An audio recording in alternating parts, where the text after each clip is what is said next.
आ रही है। ज़ेलेंस्की और ट्रंप की बहस के बाद अमेरिका ने बहुत बड़ा फैसला लिया है। बड़ी खबर आपको दे रहे हैं, अमेरिका यूक्रेन को अब और सैन्य सहायता नहीं देगा। अमेरिका का कहना है कि अब उनकी प्राथमिकता शांति वार्ता पर होगी।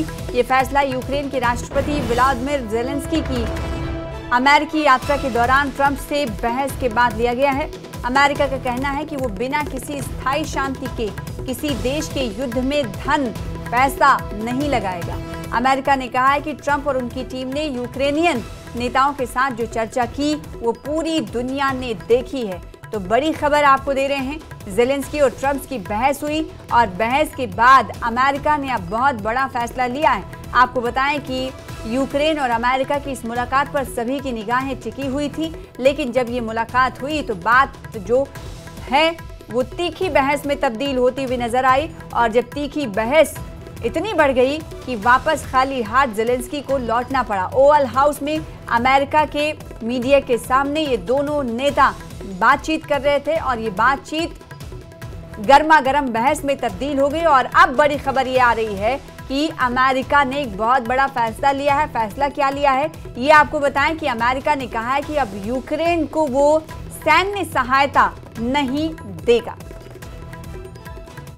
वहीं यूक्रेनी राष्ट्रपति व्लादिमीर ज़ेलेंस्की ने ट्रंप से हुई बहस पर अफसोस जताया है। फॉक्स न्यूज को दिए इंटरव्यू में ज़ेलेंस्की ने कहा कि ये बहस दोनों पक्षों के लिए सही नहीं थी। उन्होंने कहा कि रूस को लेकर इतनी जल्दी सोच नहीं बदली जा सकती। ये अब बयान आया है ज़ेलेंस्की का। उन्होंने कहा कि जो बहस हुई दो देशों के बीच वो नहीं सही नहीं।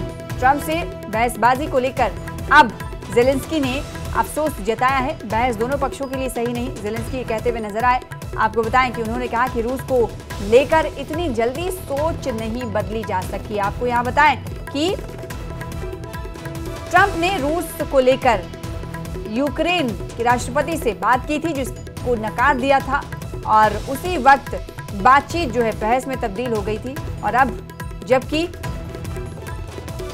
इस हवाले से यूक्रेन के राष्ट्रपति से सवाल किया गया तो उन्होंने कहा कि बहसबाजी सही नहीं और रूस को लेकर इतनी जल्दी सोच नहीं बदली जा सकती।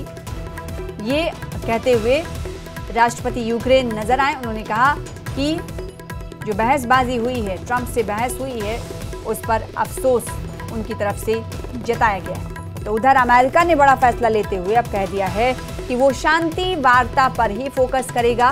किसी भी देश को युद्ध अगर वहां चल रहा है तो वो सैन्य सहायता नहीं देगा। खासकर यूक्रेन को सैन्य सहायता नहीं देने की बात कही।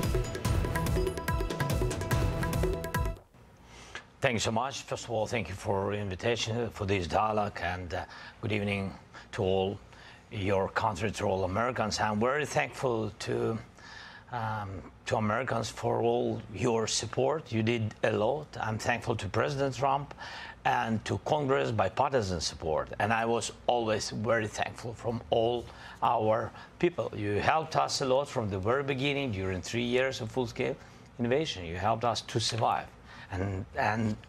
Anyway, we are strategic partners, and even in such tough dialogue, and I think we have to be very honest and we have to be very direct to understand each other, because it's for us very necessary to President Trump, and I'm with all respect that he wants to finish this war, but nobody wants to finish more than we, because we in Ukraine, we are in this war, we are in this battle, and battle for freedom for our lives.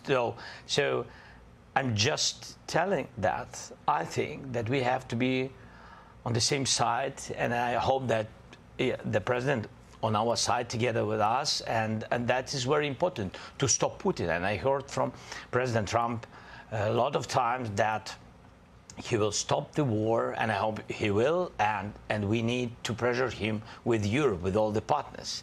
And I think this dialogue had to be a little bit earlier to understand where we are.